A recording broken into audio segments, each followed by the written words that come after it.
This is the magicwordpodcast.com.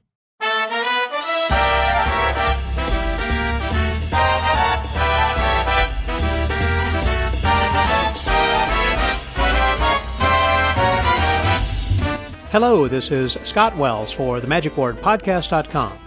Well, this week we're going to take a virtual trip to Las Vegas where we visit with the daughter of a magical dynasty. I guess you might say it's perhaps getting to be a dynasty because she's the second in line. In other words, that her father began it and she's continuing it, and perhaps her children might go on from there. I'm referring, of course, then to Luna Shimada and her father. I can't pronounce his name properly.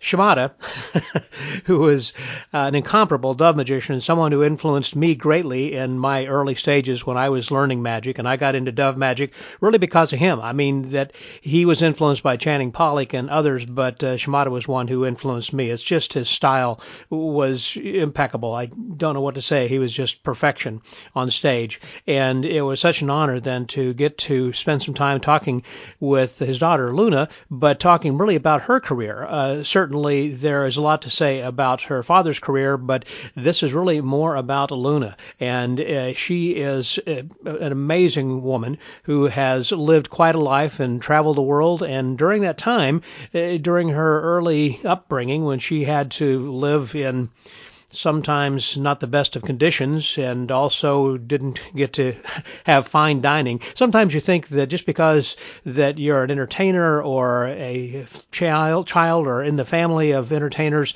that you live well or high on the hog or you're honored and feted wherever that you go, and other magicians and people just want to be with you and they give you stuff. Well, that's not necessarily the case, and she talks about that and growing up, and it was kind of a hard knock life as she was growing up and having to educate herself in a way. And well, anyhow, I don't want to spoil it all. There is just so much to unpack in this week's episode, and it's one that I know that you're going to not just enjoy, but you're going to love this one. So please welcome this week my guest, Luna Shimada, here on The Magic Word.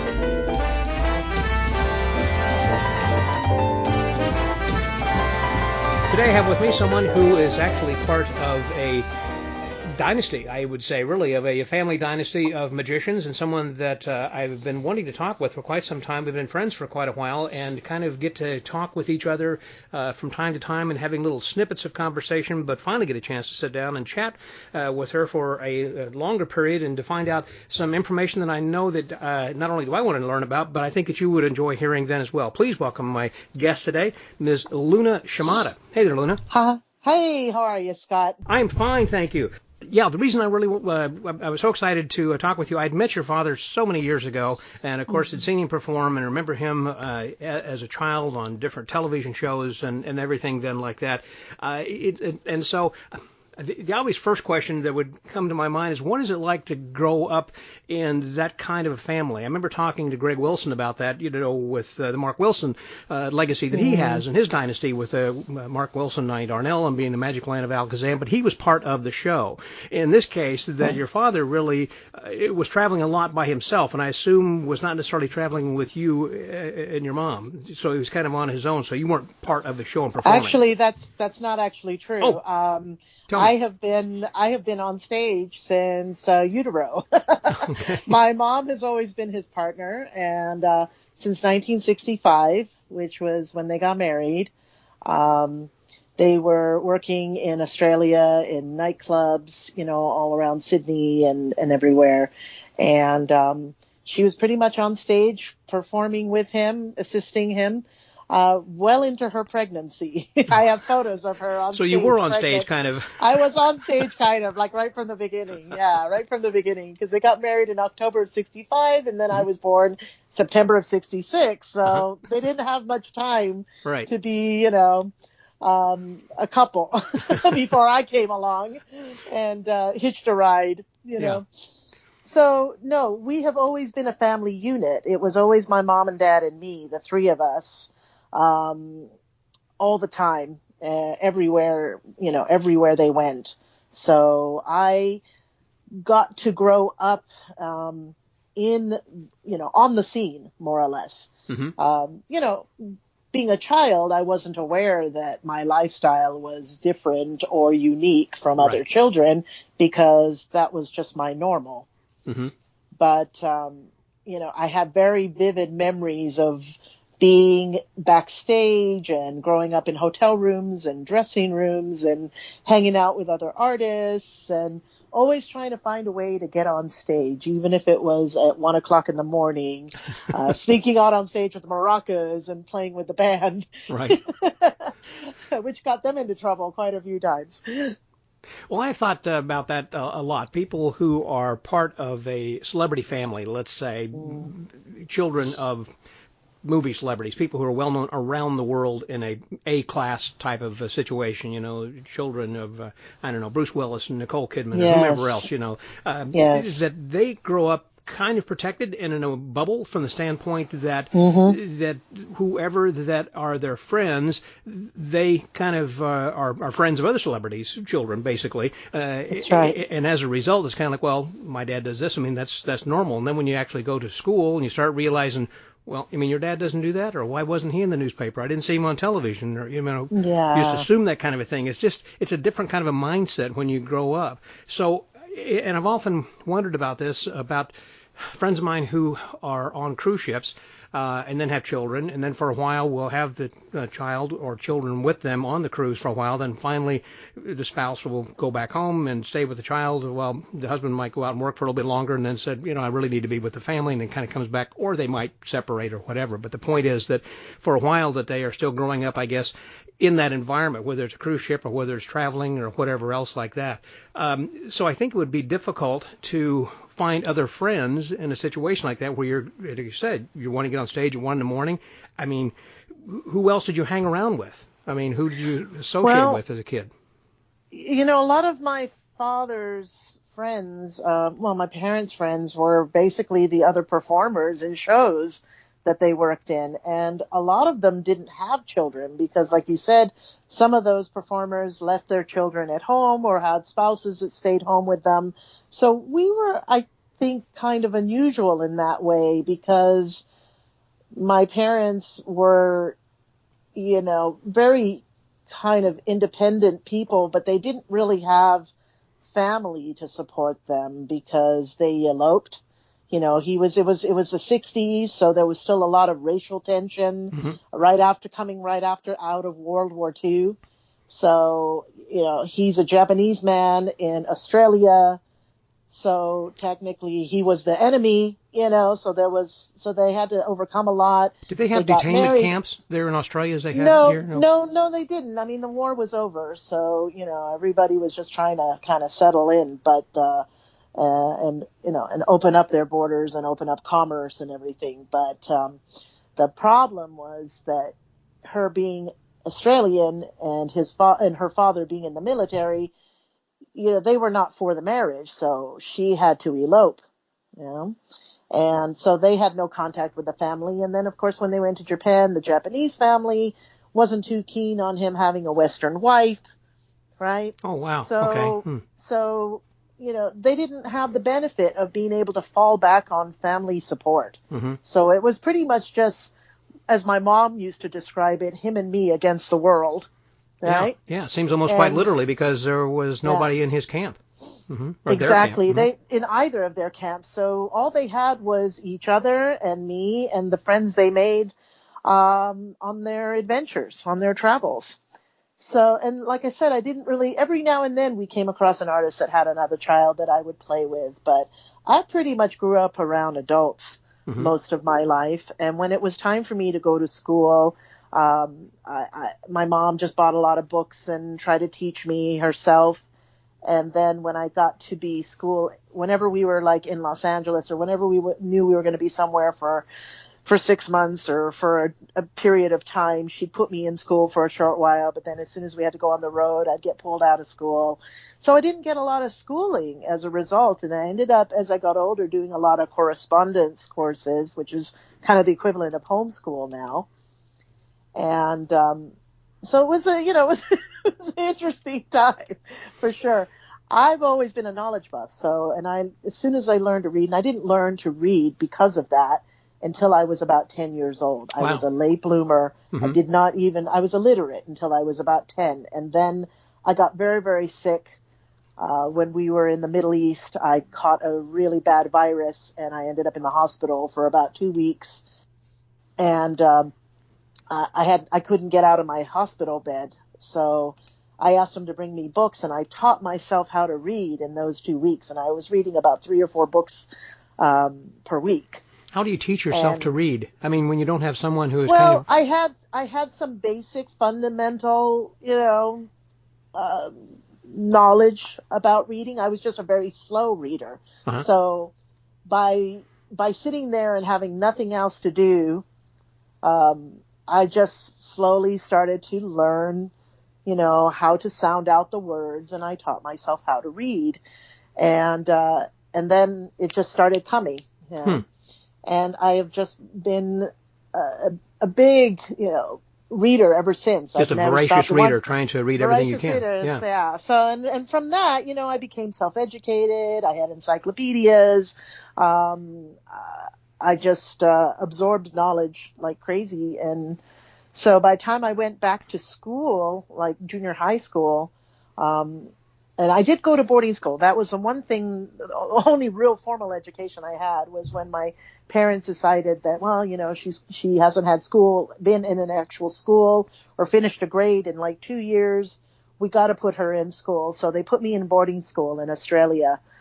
And I had missed 4th grade. I had missed 5th grade, but they did an assessment test, and they said, well, she's so much mature than kids her own age. We can't put her in a 4th grade class with babies. We're going to put her in the 6th grade class with, age appropriate children, right, who are still going to look like little kids compared to her. And then just give her extra tutoring. So I had private tutors, and within 3 months I caught up because I was already so well versed in a lot of things, being that I was self-taught. So I did that for about almost 2 years. In the boarding school. Now, in the boarding school, they were going out still, and then you were staying there. I assume when it means boarding, that you actually have a room and board and everything for 2 years, and you didn't see your parents for 2 years. Well, I just saw them on holidays. Sure. They came in, yeah.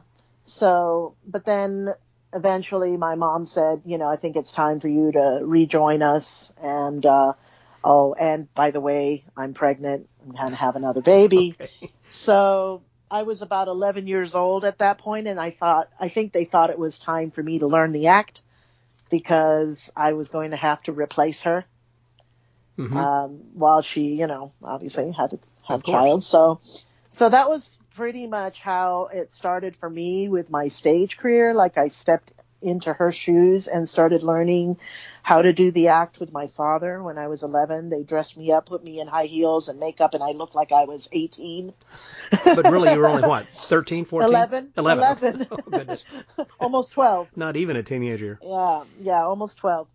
And, but always been very mature for my age because I was raised around adults. Now, I think that adapting to school life, that was probably the hardest part of my life, was suddenly getting taken out of this adult world where communication was so easy with adults and I could hold my own very easily around adults, being that I was raised around them.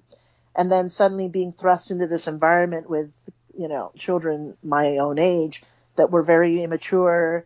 There was a lot of cliques and a lot of, just bad behavior all the way around. And I wasn't raised that way. Right. I was raised to be respectful and raised to, just be mature overall about everything. And so I had a hard time adjusting and adapting to the immaturity and the meanness of the other children kids. In the classes. Yeah, and the discrimination and the bullying and the taunting and the constant thing. But, I was always kind of a lone wolf anyways. I had become very independent. So I kept to myself. And people always ask me, how is it that you're so confident? And I never really thought of myself as being confident. I think I had the advantage, being that I was raised the way I was. I had the advantage of being able to learn how to be self-reliant and independent at an early age. Mm-hmm. Therefore, I never cultivated that need, that peer pressure, or that need to be accepted or to be popular by other people. Mm-hmm. You know, I just always kind of did my own thing. So by the time I got to high school, I was just doing my own thing, and everybody around me thought I was just incredibly cool, and they wanted to copy the way I dressed. They wanted to copy the way they wanted to listen to the music that I listened to. And I didn't understand it. I was like, what's wrong with you? Go get your own thing. Right. You know? But I think that in a lot of ways, my childhood was unconventional, but it had a lot of benefits to it. You know, I'm not academically smart. I didn't go to school. I didn't finish high school. I didn't go to college. I don't have degrees.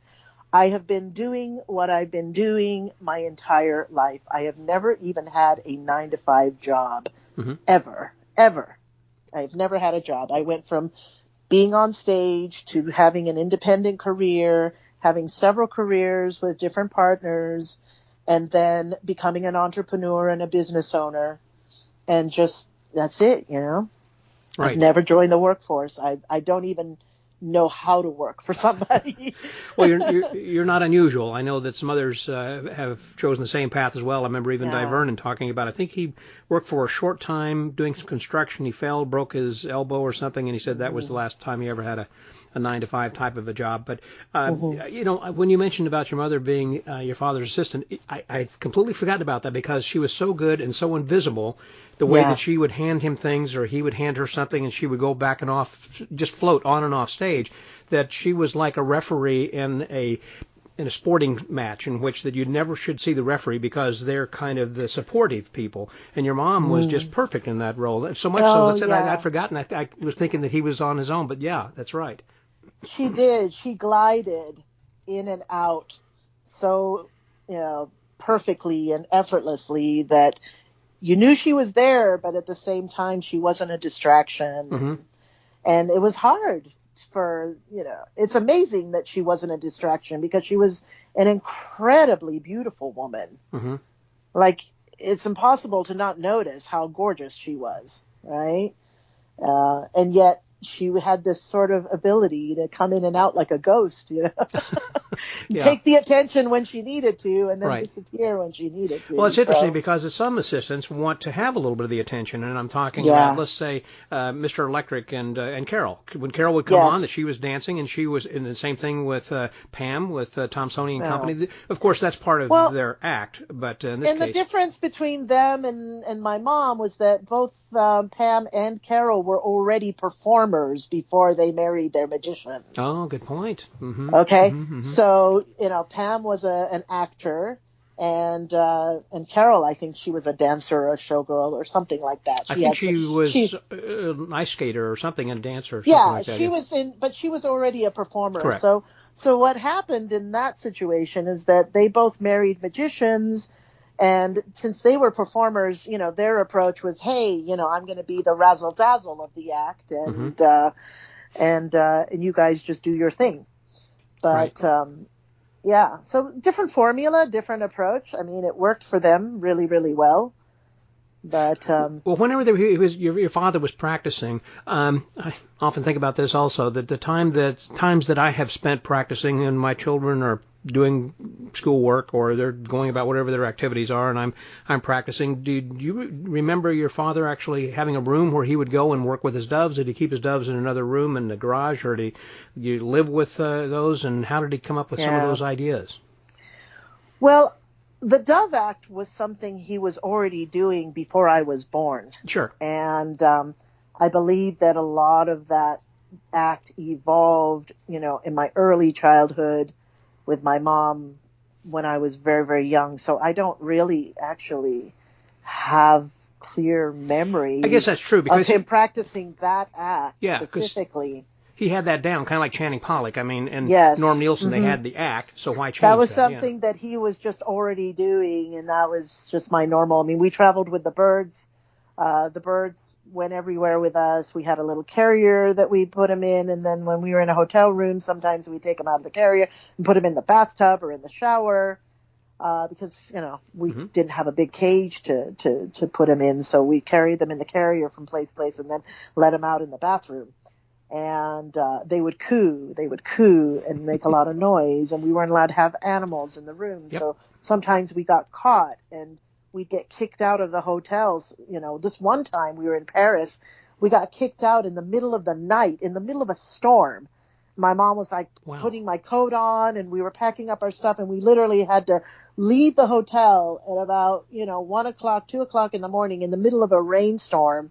We were walking down the street carrying our stuff through the rain, and we had nowhere to go. So we ended up just going back to the theater where they were working and staying in the dressing room for the night until we could find another place to live the next day.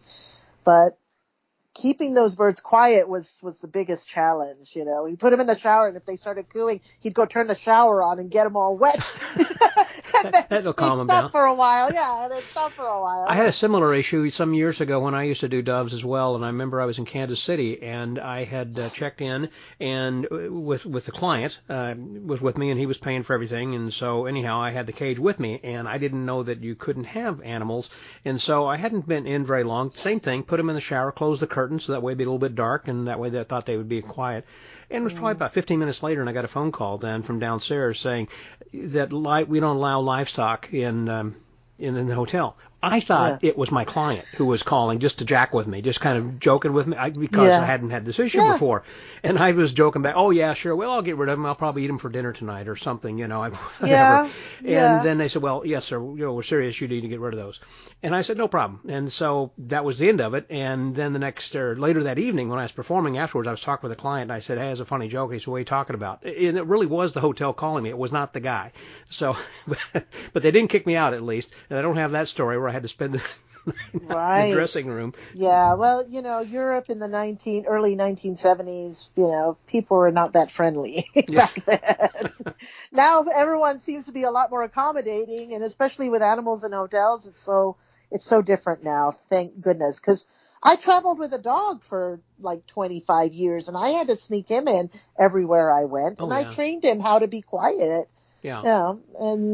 And I had parakeets too, and they were noisy. Do you think that other countries were more accommodating or more accepting of your mother and father, and him being Asian or whatever, as opposed to in the U.S. or Australia? You said that they had a little bit of problems with some conflict, but do you think over in Europe they're more accepting?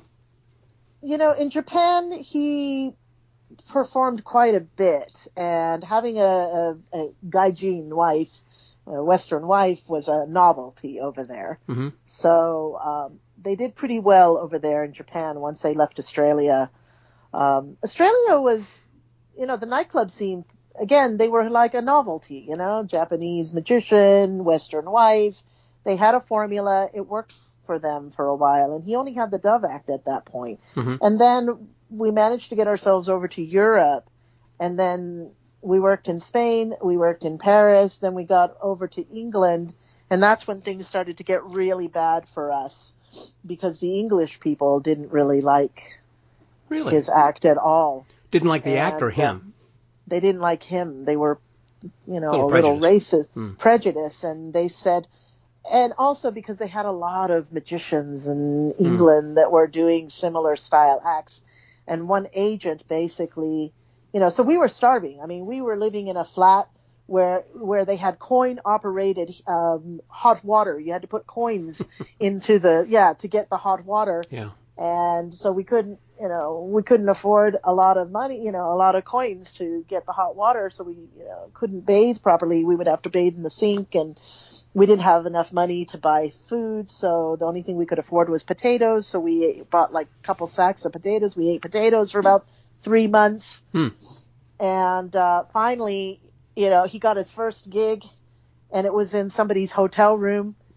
And then the agent called us, and we went to the office, and she, it was a female agent, and she basically said, why would we want to book a Japanese magician doing a Western act when we can book a Western magician doing a Western act? Wow. This doesn't make any sense, and we can't find you any work. However, since you are Japanese, you really should do a Japanese act. You should draw on your own heritage and your own culture. And my dad didn't want to do that because his mentor was Tenyo. And when he was learning magic in Japan, they were doing that kind of traditional magic and hakama, and he was trying to get away from that because he was trying to emulate Channing Pollock. And that was what inspired him. So that was what he was trying to emulate. And my mother, however, was the one that said, she may be onto something. Maybe we should give it a shot. Maybe we should really, try and put together a second act that's Japanese act. Mm-hmm. So because she had seamstress skills, they went to like the equivalent of Chinatown. They bought some material and some kimonos, and she put a costume together, and they bought some umbrellas and some fans, and he basically took the concept of the Dove Act, but then using the same sort of technique and idea, they structured the Japanese act, and that was the beginning of something. I could see that now that you're talking about that. When I compare the two in my mind, when I think about his look, his style, his movement, whenever that he would produce a dove or umbrella or a parasol, it'd be the very same kind of look. And now that you mention that, I can see where it's like, okay, well, instead of a dove, let's do an umbrella. What year or years would that have been approximately? Early 80s? No. That act started to come about around 1972, 73. Was, it was early 70s when we started, and the Dragon Act also about that time? The Dragon Act came later. So what happened was then they finally got enough gigs, she had to pawn. I remember her saying that, we had to pawn our jewelry and our wedding rings just to get enough money to get out of England, because England was just a bust. Wow. And so they had enough money to buy 2 plane tickets. They wanted to go to America, but they couldn't get into America. So instead they bought 2 plane tickets to Mexico City. And when they got to Mexico City, they ran out of money, so they had to find some work. So they joined the Mexican circus. And toured with the Mexican circus for a while. That was an adventure. You can read all about that in his book, his biography, which eventually will come out. I was going to say, I'm sure there's a book there, obviously. Is he working on one? It's been in the works for a while, and it's going to be a big tome, like 500 pages. Well, I certainly hope so, because I remember Walter Blaney was talking about putting together a book, and every time we got together for lunch, he was always jotting notes and saying, this is going in the book, and it never did, and obviously it passed. So I hope your dad really gets this going. Well, he has a ghostwriter putting it together for him, obviously, but I've been collaborating with him and to get materials and stuff, and I'm going to be working on my own book too, pretty soon. But anyway, Mexican circus. Then what was interesting was that somebody saw him in Mexico and decided to put him on a television show, and then that TV show turned into a weekly show, and then next thing you know, they only planned on being there for about 6 months. They ended up staying there for about 2 years because he became this huge star in Mexico, this huge celebrity, and they ended up making lots of money. But then, they realized that that's not what they wanted, that they wanted to eventually get to Los Angeles, because they heard about the Magic Castle and all that stuff. So they got an invitation to come and perform at the It's Magic show. So they came across the border as tourists, on a tourist visa. And it just kind of all sort of went from there, They met the Larson family. He was accepted family by the Magic Castle as part of the family fairly quickly, wasn't he? Yeah. I mean, Bill and Irene just embraced them, and they just became the best of friends. And after that, it just sort of I think they both felt like they had found their home base. It seemed that he was at home there, and I saw him occasionally. I'll never forget the first time that I saw him there, and it was was it upstairs? Yeah, upstairs by the bar, which is across from the palace right there. And I'd come in, and there wasn't anybody else there but him, and he was just kind of sitting there and having a drink, and he was looking as I was coming up, and it just This is amazing. And so I got a chance to sit and chat with him for quite a while, and I even told him an idea that I had dreamed of. That was, it was an idea, and I remember telling him it was yesterday, sitting there. It was a tennis racket and using elastic thread for catgut. So this way that you can actually take this tennis racket and you can actually put it through a hole, because it'd be like a folding coin basically when you twist it. You know what I'm saying? So it can actually pop through the other side. It had nothing to do with his act or anything. I was just talking about ideas. I just remember, I don't know why that thing had come up and why I talked with him about it. I haven't ever discussed it with anybody before nor since. I just happened to think of that. That's funny. Sitting here chatting, and he was just kind of nodding his head and saying, "Yeah, well, you could." He gave me a couple of other ideas. You could do this, and whatever. So it's like, well, never went anywhere. But that was. Well, it was kind of, it was a different time back then. I remember it so clearly still, though, as if it was yesterday. It felt more like a real clubhouse back then. Yeah, it was. Not like the sort of commercial venue that it's become now or was. I mean. So, yeah, well, you performed at the Magic Castle a lot, and I remember also that you had worked then a lot in Las Vegas then as well, because your act is something that, again, just being your own independent woman and going your own direction with what you want to do. Like you said, you were producing a dog and you were traveling with a dog for a long time. And wasn't there another lady that you had worked with for quite some time on stage? Was it just you? Did you have someone who assisted you, perhaps? For some reason, I thought maybe it was in a variety show. I'm not sure. It might have been somebody else. You may have seen me at the castle quite recently or in the last decade. If you saw a girl on stage with me, it was probably my daughter, my oldest daughter, Tara. I've had various assistants. It was my brother for a long time. He toured with me as my roadie. I've always done a solo act, but every now and then, I would bring somebody along just to make it a little easier, with the setup and all that stuff. And I started incorporating my daughter into the show because she wanted to travel with me and she wanted to experience a little bit of that. So, but I've never really needed an assistant. When I decided to do my own act, I started on stage as an assistant, and then I got married to a magician and had a partner act with my first husband for a while, and that made me realize. Well, I always wanted to do magic ever since I was a teen, but my dad wasn't really didn't think I was serious enough to really pursue it as a career. So he never really took me that seriously. Didn't encourage you. No, didn't really encourage me. I think there was a part of him. I mean, I used to sort of feel a little kind of resentful about the fact that he never wanted to teach me anything. But now in retrospect, I think there was a part of him that wanted to keep me away from that because he knew how hard it was. He knew how competitive it was. He also knew, I think in his heart, what a difficult path it was going to be for a woman to succeed in that profession. Because he worked so many times with other female magicians and he saw how they got treated and how, what people would say about him behind their back. And it was just a really hard path. And he's like, he says, so, not only is it going to be difficult because you're a woman, but then you've got a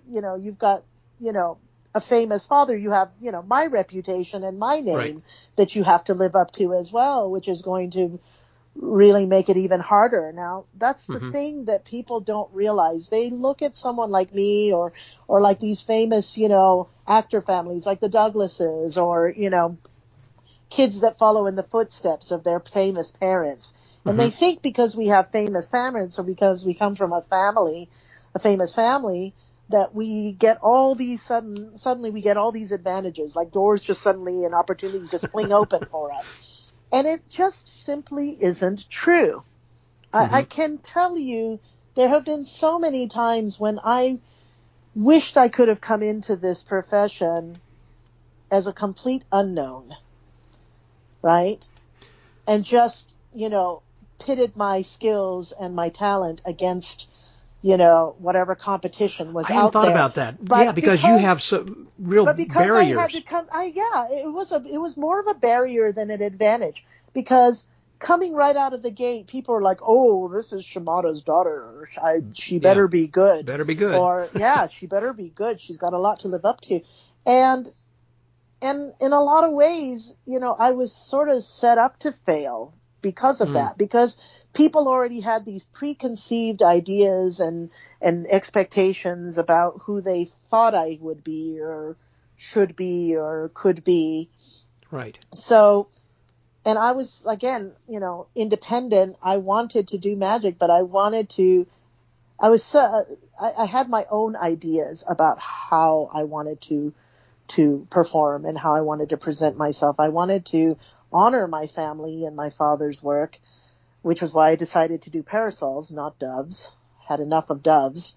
Married a dove magician. So and I was like, we're done with that. We're done with no doves. But you knew early on you weren't going to be a close-up magician.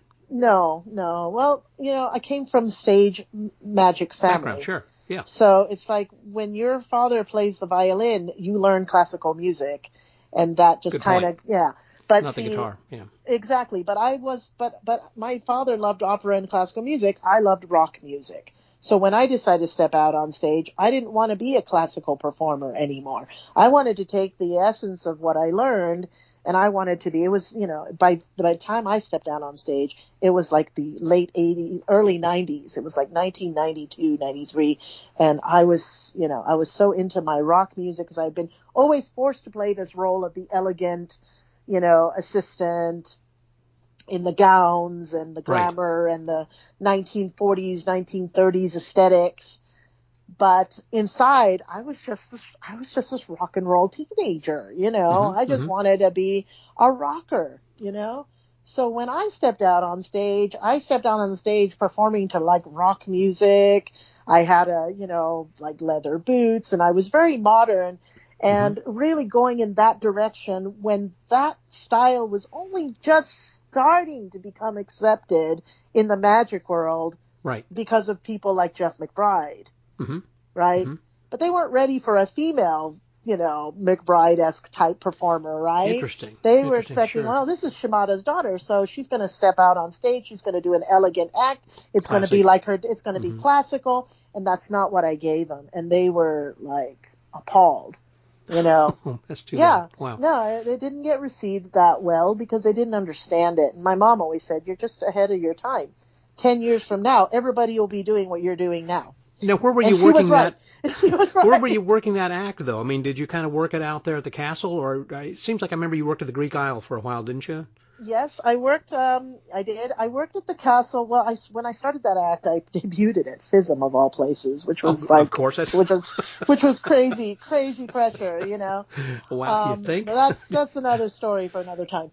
But, so then after that, I came back to Vegas and I started working in some, different venues around Vegas. And I kind of made my way through. And, the act went through lots of different evolutions. But I went back to Europe. I got on the cabaret circuit, variety circuit, did that for a few years, got on the cruise ships, did that for a few years. And, little by little, I moved around and did quite a bit on my own. So, when you were working on the cruise ships, did you have an agent, or you just kind of get a couple of contacts? Yeah. Yeah. Well, she saw me at a variety in Germany, and then she signed me up for Royal Caribbean cruises. I was working constantly. I mean, constantly. Those were the days. I had about 2.5 years worth of contracts. Right. With about a week in between dates. I was going to say, were you probably out like 30, 40 weeks a year? Oh, yeah. I was working nonstop, and it was very exhausting. It was a lot of traveling, and it was, so I think that after doing that, like, consistently for about 5 years, I met my second husband, and then I worked with him for a while on a couple of big shows and projects, shows that I produced and directed with him, and then I got pregnant and decided it was time for me to start having a family. So you kind of taking a backseat to magic. I did, yeah, I did for a while.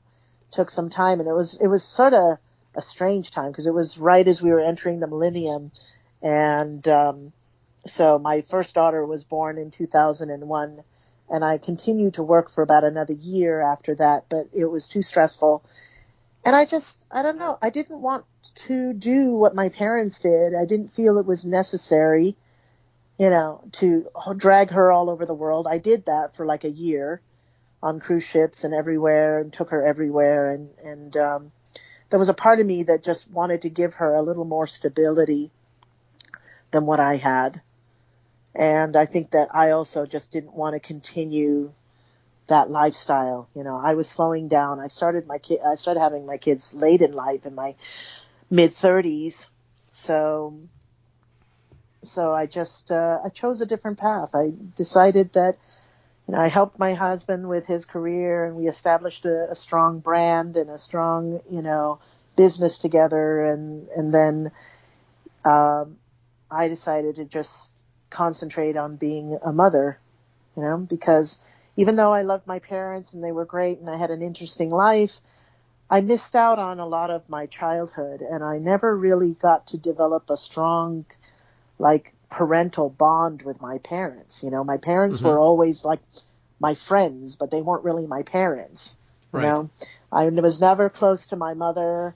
I was closer to my father, but still not really that close, and I just, by the time I became a parent, I knew that I wanted to do things differently. I wanted to have a different kind of relationship with my kids than the relationship that I had with my parents, you see. So I made different choices. I chose to slow down my career so that I could focus on motherhood, which I think was still to this day, the best decision I made. The right decision, yes, I would agree. I think it'd be difficult, as you said, you really haven't had a 9-to-5 job, and so fortunately, I know how well cruise ships would pay, so you can kind of had some money back then, so you can to raise your daughter without having to actually look for. Well, I had a husband, something. And he and I had a business, Yeah. so our business was doing really well. Can we mention who that is? Lysander. Yeah. I know, but some people who are listening don't know about the name of your first husband nor the second, so right. I didn't know if you wanted to be coy about it. But well, yeah. But yeah, Lysander was my second husband and the father of my 3 kids that I have now. Tara, who is now 19 and a professional cosmetologist and makeup artist, and Adam is 15, and he is a rapper and a recording artist. I mean, he actually has stuff on iTunes and everything. So he has been active in the music scene. He's also performs magic. He's the only one that really got the magic bug, and he's been performing magic since he was about 11.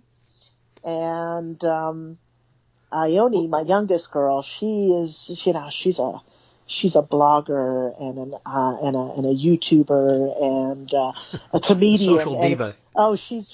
She's amazing. She's just such a powerhouse personality. She hasn't really quite found her direction yet, but she's just full of verve and she's spunky and she's I think when she figures out what it is that she wants to do, she's going to succeed at it, no doubt. She's a little bit comedy. She's a little bit, she's also very musical. She's got an amazing voice. She loves to sing. So, but she's only 12. So, she's still got time to figure that out. But she's always had a very strong sense of who she is, as a person. She's just, she's a very, very bright light. I remember also, proud of them. They're great kids. They're really great kids, and I raised them to be individuals. I raised them to sort of pursue their passions and express themselves. And so I took about 5 years off from performing so that I could focus on them. And then by the time I was ready to come back to the stage and start performing again, everything had changed. There were no more variety venues really anymore, like half of what there used to be. It was extremely difficult to find work. Work not just for a woman, but just as a magician in general, or in particular for a woman. Well, maybe for me, I mean, it might have had something to do with the fact that, I'm older now, and it was already difficult for me to find work as it is, but now I was older, and magic had now kind of transitioned and shifted from stage magic, away from stage magic and stage illusions shows to close-up magic and street magic, and then mentalism kind of had its wave. But yeah, the trends changed. Yes. And I think because the venues started to shut down and because of the recession, I think magicians just couldn't afford expensive props anymore. So close-up magic was it. I think that's still the same situation then right now, certainly, that the cost of entry into our profession is so much easier with just a deck of cards. And well, it is prohibitive because that before you were buying maybe some of the even birthday party tricks that were like stratospheres or whatever else, you would spend $30, $50, $60, $100 on something as opposed to $2 deck of cards or something. So the cost of entry was and is really pushing people more into being close-up magician as opposed to being a parlor or certainly a stage magician where you're going to be doing a 5-minute act and it's going to cost $20,000 for your illusion and everything. There's that, and it's really difficult to find venues now that you can perform a stage act in. Like I still do my stage act, but I find myself more and more in these kind of commando situations where you come in and you don't have good lighting, and you have a platform stage with no wings, and you have to adapt, right? And me, coming from a strong theater background where I came from a venue where I had state-of-the-art lightings and state-of-the-art curtains and an entire crew of stagehands, and I could come in and I could do a 1 hour, 1.5 hour, 90-minute tech rehearsal, and have just the best lights and the best everything. And then, going from that, and that was where I left off. That was when I stopped performing. That was for the kind of venues I was performing in. In about 2001, 2002? Yeah, somewhere around there. Okay. Yeah, about 2002, 2003. And then I came back in 2007, and I came back really strong. I won the World Magic Award, for Best Female Cabaret Performer. And I was working back at the castle again, and I was also performing in a show here in Las Vegas, World's Greatest Magicians, World's Greatest Magic. And so I was making this big comeback, and everything was starting to kind of get, come back in tune. You're getting your rhythm back, basically. Getting my rhythm back, and then I got pregnant with my third child. Okay. So that kind of brought everything to a halt again, see? Yeah.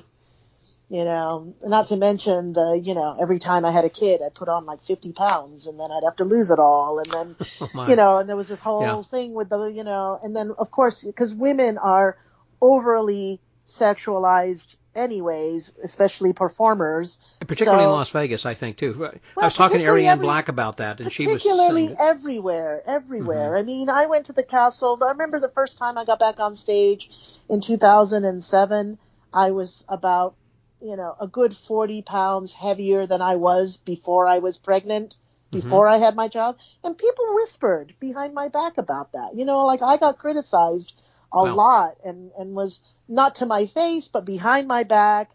Yeah. People wouldn't hire me. Certain people, who used to be friends that ran and operated venues, actually would say, if you would lose some weight, I could hire you, or, you could work at, my venue if you could drop some of that weight off. And it was just, and, to make that become the reason that, you can't perform just seemed so frustrating to me, because I felt that I was a stronger performer now than I was when I was young and skinny, right?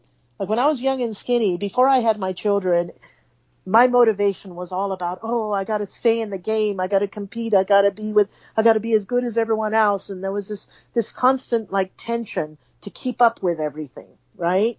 And to prove myself. And after I became a mom and took a little bit of a break and then came back to the stage, my intentions completely changed. My feelings about performing changed. None of that stuff mattered anymore. Right. Like my priorities completely shifted. For me, it was only about the stage. For me, it was only about the performance. And I felt a strength and a confidence, an inner strength and confidence like I had never felt before. I could step out onto a stage now, and the entire performance just feels like a beautiful moving meditation. You know, I can get into my zone and just be at one with myself and what I'm doing. And I don't care if the audience, you know, like I care that the audience enjoys it, but I don't. But it was never like that. Oh, that nervous energy that I used to have about, oh, I hope they like me. Right. You know, that wasn't Two different there. kinds of things. Right. Yeah, that wasn't there anymore. That was gone. That was gone. You know, now it was just like, it was like I matured, like I became, you know, a better version of myself, more strong, confident. Well, that brings me to something I was going to ask you. I think, is it true right now that you're working with Jeff McBride in the Mystery School as one of the instructors? No. Okay, no. But Jeff influenced you. But Jeff influenced you a little bit, I guess, as far as trying to have that confidence.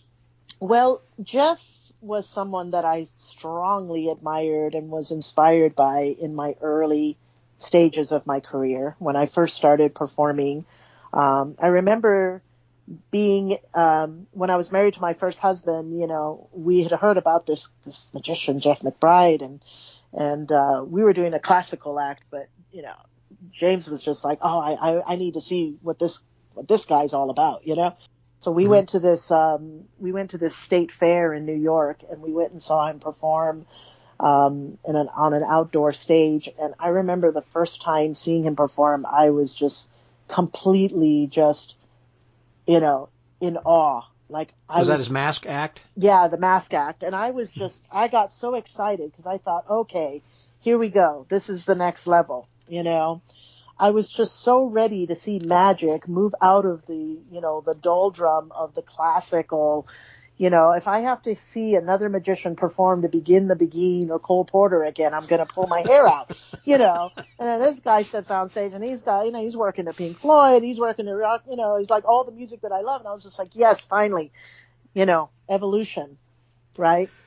So Jim's Fred Astaire, and that exactly. And Jeff is more rock and roll, as you say, more Van Halen. Exactly, yeah. So I got very excited about that. So that's why, you know, when I decided to go solo, that was definitely the direction that I was going in. I was like, I want to do that.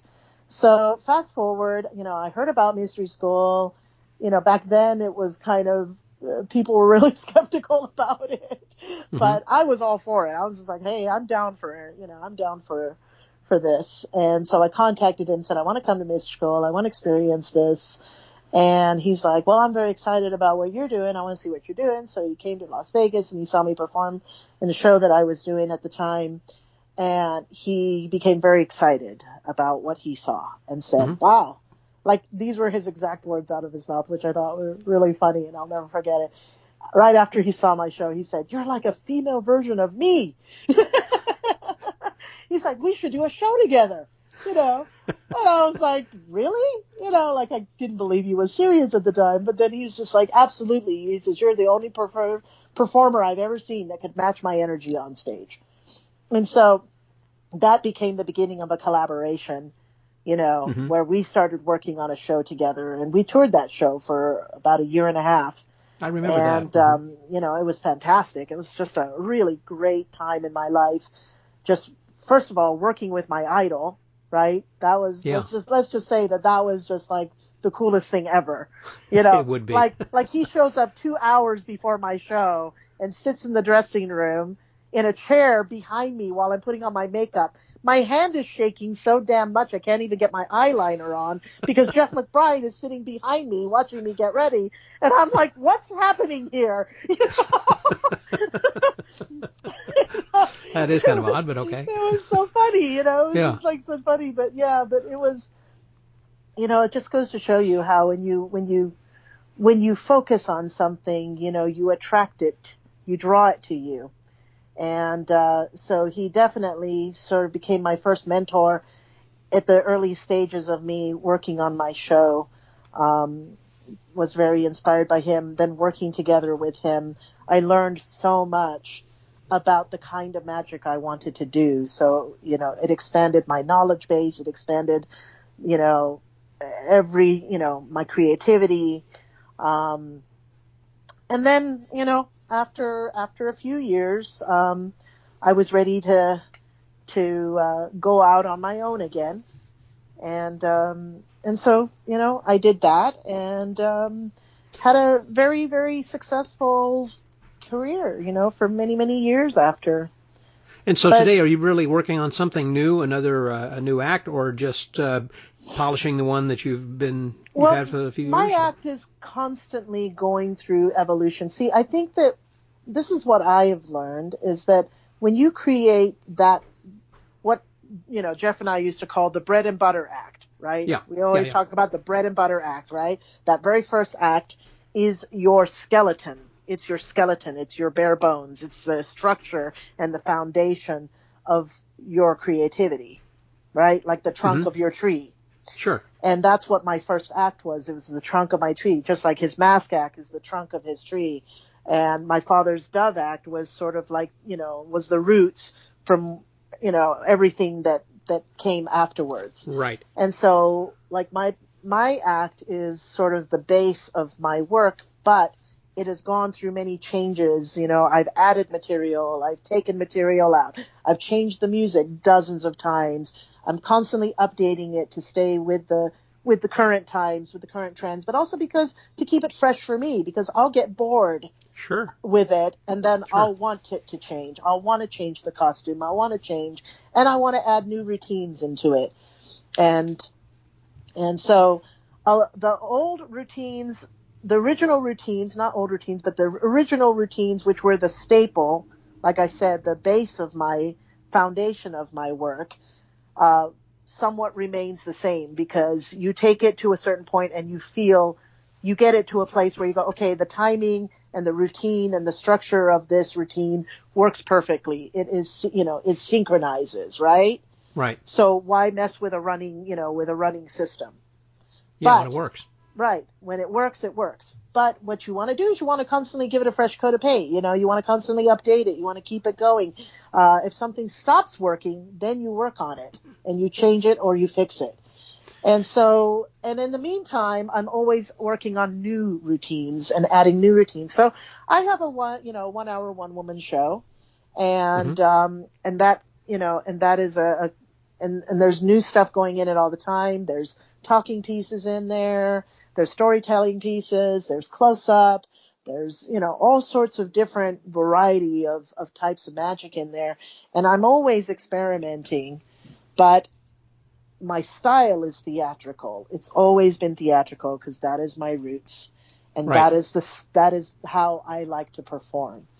Well, that kind of brings me to, as we start to conclude over here, just as far as the future goes, because obviously things have changed in Vegas and cruise ships and a lot of things as far as the venues where that you would be performing. So in the next 5 to 10 years, as far as that long-term plan that you've got, I like the idea of having a one-woman show. More and more people are doing that. I know with Paul Gertner is, and of course there are other people who've got their own showrooms where they're performing, let's say like Steve Cohen, or here in Houston, Ben Jackson, or Dennis Watkins, Chicago, different people who are having their own venue. So do you kind of see that as being something in the future? Well, that is something that I'm already collaborating with. Losander opened his own venue about a year and a half ago, at the beginning of last year, right before the pandemic hit. And and it's called the Las Vegas Magic Theater. You can check it out. It's LasVegasMagicTheaterShop.com. Anyways, they opened this venue, and then, of course, they had to close it down for a while. But then they reopened it in September of this year.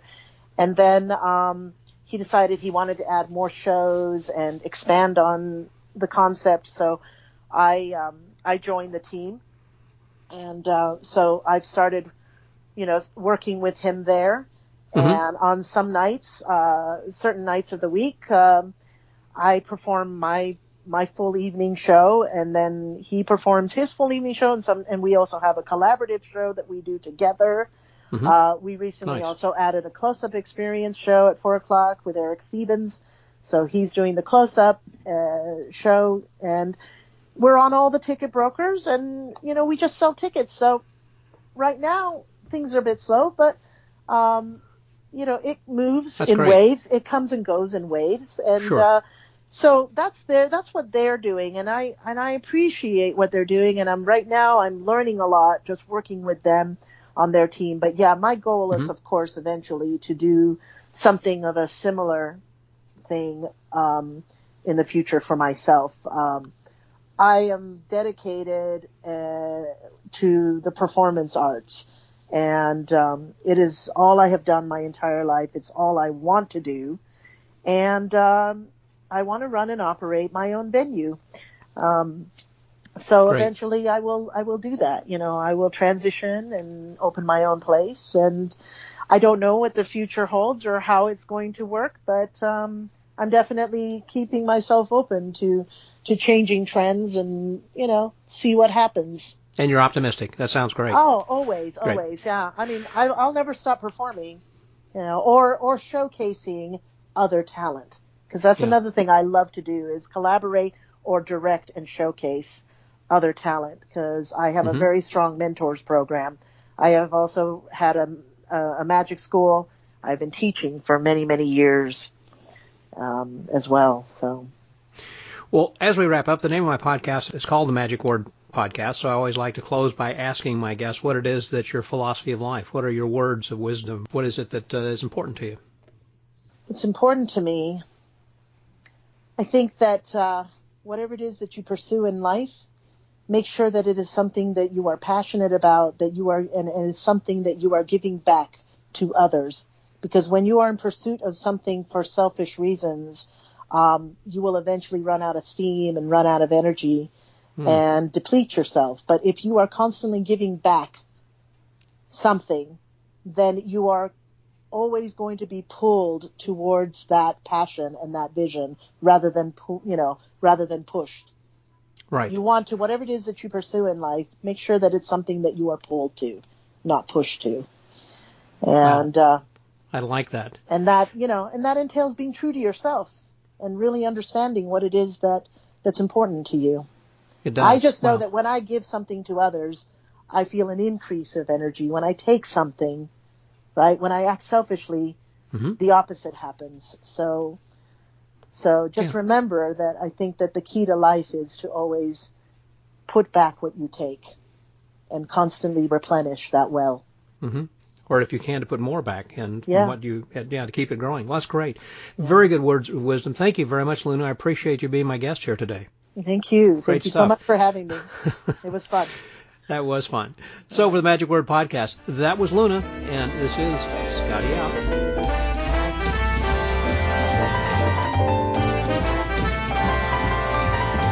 Well, thank you, Luna. That was just another wonderful conversation. I appreciate your time and your words and some good advice there as well. It's interesting to hear about your life story, and I wish you nothing but the best in the future as well. Well, I want to remind everybody, if you don't listen to this podcast through the website, then you're missing just a lot of additional information. I recommend that if you go to themagicwordpodcast.com, that there you can always find additional content, which includes videos and photos, as well as the blog that I spent a lot of time working on these graphics and putting everything together so you have this additional content. So there's a whole new world to explore on the website if you haven't really visited that. Again, many of you probably just listen to these podcasts by downloading them through your favorite podcatcher method, whether it's iTunes or Stitcher, iHeartRadio, or so many other ways of doing that. So however you do it, I appreciate you listening, and also suggest again if you'll just check out the website and find additional content there. So until next week, stay well, get booked, and remember that whatever you pursue in life, make sure that it's something that is pulling you and not pushing you. That's a good one. This is Scotty out.